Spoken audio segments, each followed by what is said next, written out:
Assalamualaikum warahmatullahi wabarakatuh. Kali ini kita akan meneruskan pembahasan materi kalkulus, melanjutkan video sebelumnya. Kali ini kita akan membahas submateri limit fungsi trigonometri. Nah, dimulai dari teorema A ya.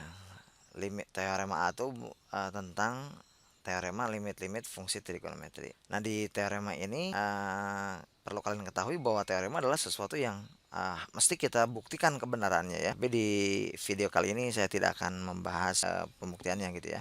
Silahkan kalian baca dan kaji di buku kalkulusnya seperti itu. Tapi untuk teorema lainnya kalau nggak salah ya wayah ya wa amut ya, kalian harus buktikan sendiri kurang lebih. Nah, teorema itu bunyinya gini. Untuk setiap bilangan real C di dalam domain fungsi, maka limit T menuju C sin T itu sama dengan sin C. Yang kedua, limit T menuju C cos T sama dengan cos C.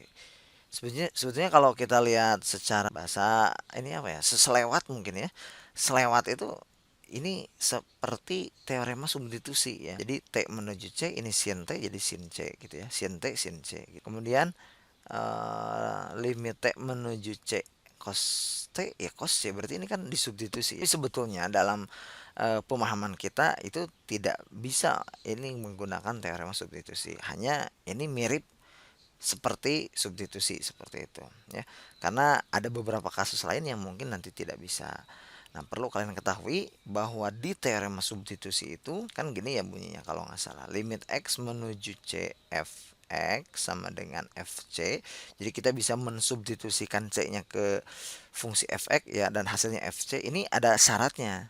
Syaratnya adalah yang pertama fx-nya harus fungsi polinom. Nah, di sini fungsi trigonometri. Jadi sebetulnya ini bukan didasarkan dari teorema substitusi ya.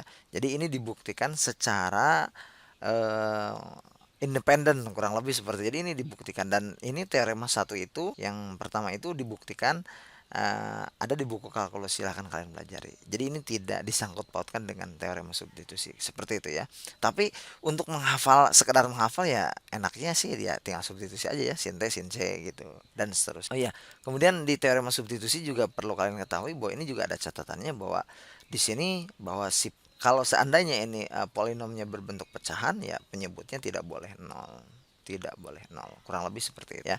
Jadi sekali lagi ini tidak didasarkan dari teorema substitusi. Tapi kalau kita untuk sekedar menghafal ya silahkan saja seperti itu ya. Kemudian ini saya ingin menggarisbawahi di sini. Saya juga ingin bertanya kepada kalian nih yang belajar ini, khusus untuk nomor 3 dan nomor 4 tangan dan kot, menurut saya ini mesti ada tambahan. Misalkan T nya itu tidak boleh pi per 2, dan yang ini T nya tidak boleh 0 gitu ya. Di sini kan for f maksud saya untuk setiap bilangan real C, berarti semua bilangan real C itu berlaku gitu ya. Pada saat T-nya menuju C itu C-nya bilangan real itu semuanya berlaku. Tapi menurut saya ada satu nilai C ataupun nilai T di sini, yaitu pi per 2 gitu untuk di tangan, dan di kotangan itu T sama dengan 0. Menurut saya ini mesti ada batasan gitu ya. Nah, kalau kalian punya pendapat lain silahkan kita sharing saja gitu ya, dan kalian tulis di kolom komentar. Nah, menurut saya pada saat T, kenapa ini tidak boleh sama dengan pi per 2? Karena pada saat pi per 2 itu menurut saya tidak terdefinisi ataupun limitnya tidak ada. Tan T ya. Ini bukan X ya, ini T ya. T. Ini menurut saya tidak ada nilainya atau tidak ada, atau tidak terdefinisi juga ya, tidak ada. Nah, ini juga jangan sampai digunakan teorema substitusi seperti ini. Mungkin waktu sekolah-sekolah ataupun ya saya juga sama ya dulu belum mengerti. Ini kan tinggal substitusi ya. Oh iya, ini kan tan pi per 2 ya, tan 90 ya. Tan 90 itu berarti kan sin per cos ya. Sin pi per 2 kemudian cos pi per 2. Ya, sin pi per 2 itu berapa? Satu. Ini cos pi per 2 berapa? Nol. Oh, 1/0 tak terhingga. Oh, berarti limit T menuju pi per 2 ya, pi per 2 radian itu hasilnya tak terhingga. Apa boleh seperti itu? Saya berpendapat tidak boleh ya. Tidak bisa seperti ini. Kenapa? Satu, ini melanggar teorema substitusi, karena teorema substitusi berlaku hanya untuk fungsi polinom gitu ya. Yang kedua, kita juga mengambil kesimpulan ini kan penyebutnya 0, dan teorema substitusi itu tidak boleh kalau menyebutnya nol. Jadi tidak bisa menyimpulkan 1 bagi 0 langsung tak terhingga gitu ya, seperti itu. Jadi tidak bisa seperti itu. Terus gimana cara membuktikannya? Nah, saya pembuktikannya seperti ini. Kita lihat grafiknya, kita menggunakan yang teori limit kanan dan limit kiri seperti itu.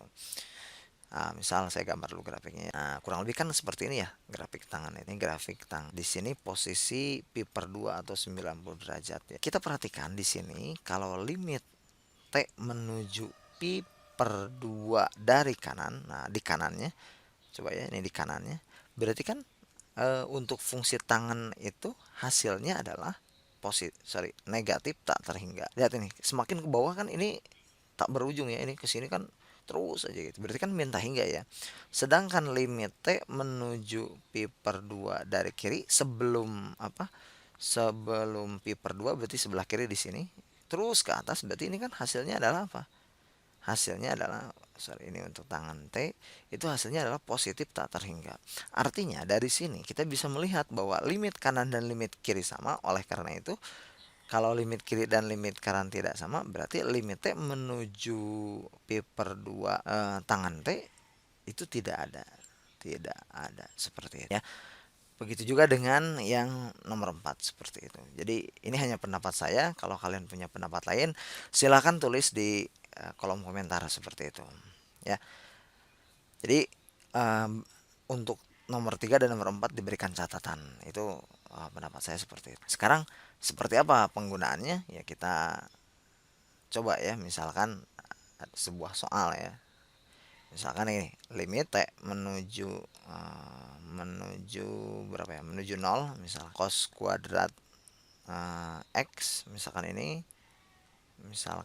T plus 5 seperti itu, misalkan seperti itu ya. Nah, di sini kan ada dua fungsi ya. Pertama ada polinom dan yang kedua fungsi trigonometri. Kita bisa uraikan menggunakan teorema limit ya. Jadi ini seperti ini, T per T ditambah 5 dikali limit T menuju 0, kemudian ininya cos kuadrat, bukan X ya, nih harusnya T ya, cos kuadrat T. Nah, kita substitusi. Nah, ini boleh kita substitusi. Kenapa? Karena ini fungsi polinom gitu ya. Substitusi berarti 0 dibagi 0 ditambah 5. Nah, perhatikan ini penyebutnya tidak 0, berarti ini boleh pakai teorema substitusi. Cos 0 itu adalah 1, kemudian dikuadratkan. Nah, karena ini 0 bagi 5 adalah 0, 0 kali berapapun hasilnya adalah 0. Nah, seperti itu cara penggunaan teorema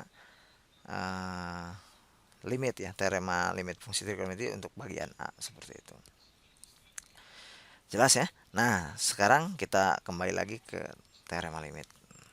Nah, jadi secara kaidah, jadi teorema ini dibuktikan. Pertama buktikan satu teorema terlebih dahulu ya.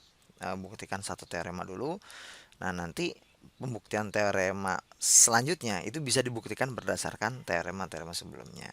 Tapi sekali lagi saya tidak bahas pembuktiannya seperti itu. Oke, baik, cukup sampai di sini saja untuk penjelasan teorema limit bagian A ya. Semoga ada manfaatnya, dan kalau kalian ingin lebih memahami lagi, boleh silakan kalian kerjakan nih, ada latihannya ya seperti itu untuk memantapkan tadi penggunaan teorema limit seperti itu. Terima kasih. Assalamualaikum warahmatullahi wabarakatuh.